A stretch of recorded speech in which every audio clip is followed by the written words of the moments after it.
ವೀಕ್ಷಕರೇ, RJ32 ಕನ್ನಡ ನ್ಯೂಸ್ಗೆ ಸ್ವಾಗತ. ನಾನು ರಾಘವೇಂದ್ರ. ಇದೀಗ ಪ್ರಮುಖ ಸುದ್ದಿಗಳಿಗೆ ಹೋಗೋಣ. ಕೆಕೆ ಟೈಗರ್ಸ್ ಬ್ರಿಗೇಡ್ ಕರ್ನಾಟಕದ ಪ್ರಥಮ ವಾರ್ಷಿಕೋತ್ಸವ ಸಭೆ ನಿಮಿತ್ತ SSLC ತರಗತಿ ಹಾಗೂ PUC ತರಗತಿ ಮಕ್ಕಳಿಗೆ ಸನ್ಮಾನ ಕಾರ್ಯಕ್ರಮ ಹಮ್ಮಿಕೊಳ್ಳಲಾಗಿದೆ ಎಂದು ಸಂಸ್ಥಾಪಕ ಅಧ್ಯಕ್ಷರಾದ ಸತೀಶ್ ಕುಮಾರ್ ಸೂಗೂರ್ ತಿಳಿಸಿದ್ದಾರೆ.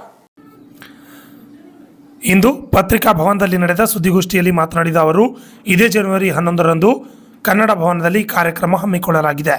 ಈ ಕಾರ್ಯಕ್ರಮದ ಉದ್ದೇಶ ಕಲ್ಯಾಣ ಕರ್ನಾಟಕ ಹಾಗೂ ಉತ್ತರ ಕರ್ನಾಟಕ ಜ್ವಲಂತ ಸಮಸ್ಯೆಗಳ ಬಗೆಹರಿಸಲು ನಾವು ಕಾರ್ಯನಿರ್ವಹಿಸಲಿದ್ದೇವೆ ಎಂದರು. ಅಲ್ಲದೆ ಈ ಕಾರ್ಯಕ್ರಮದಲ್ಲಿ ವಿದ್ಯಾರ್ಥಿಗಳಿಗೆ ಸನ್ಮಾನ ಕಾರ್ಯಕ್ರಮವೂ ಕೂಡ ಹಮ್ಮಿಕೊಳ್ಳಲಾಗಿದೆ ಎಂದು ತಿಳಿಸಿದರು. ಈ ರೀತಿ ನಾವು ಓದುವ ಸಭೆ ನಿಮಿತ್ತ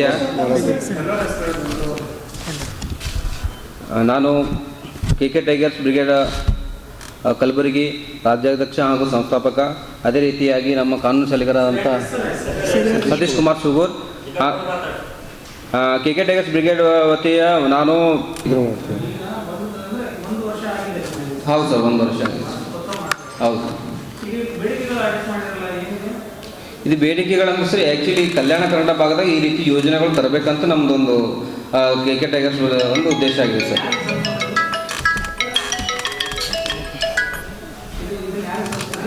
ಇದೆ ಸರ್, ಏನಂದ್ರೆ ನಾವು ಸಂಬಂಧಪಟ್ಟ ಸರ್ಕಾರಗಳು ಆಯಾ ಸರ್ಕಾರಗಳು ಬರ್ತಾ ಆ ಸರ್ಕಾರ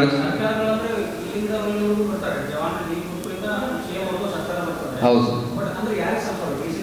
ಸರ್, ಡಿ ಸಿ ಅವ್ರ ಮುಖಾಂತರ ನಾವು ಏನಂದ್ರೆ ಅವರು ರಾಜ್ಯ ಸರ್ಕಾರಕ್ಕೆ ಸಲ್ಲಿಸ್ತೀವಿ ಸರ್. ಹೌದು ಸರ್, ಹೌದು ತಾವೆಲ್ಲ ಸ್ವಲ್ಪ ಸಪೋರ್ಟ್ ಮಾಡ್ಬೇಕು ಸರ್ ಈ ರೀತಿ ಸರ್. ಹಾಂ ಸರ್, ಇದು ಕನ್ನಡದ ಸುದ್ದಿಗೋಷ್ಠಿಯಲ್ಲಿ ಗೌರವಾಧ್ಯಕ್ಷರಾದ ಹನುಮಂತ ಬೆಂಕಿ, ಸಿದ್ದಣ್ಣ ವಚ್ಚ, ಸಿದ್ದಣ್ಣಗೌಡ, ಅಂಬರೀಶ್ ಮೇತ್ರೆ ಹಾಜರಿದ್ದರು. Bureau report RJ32 Kannada news, Kalaburagi.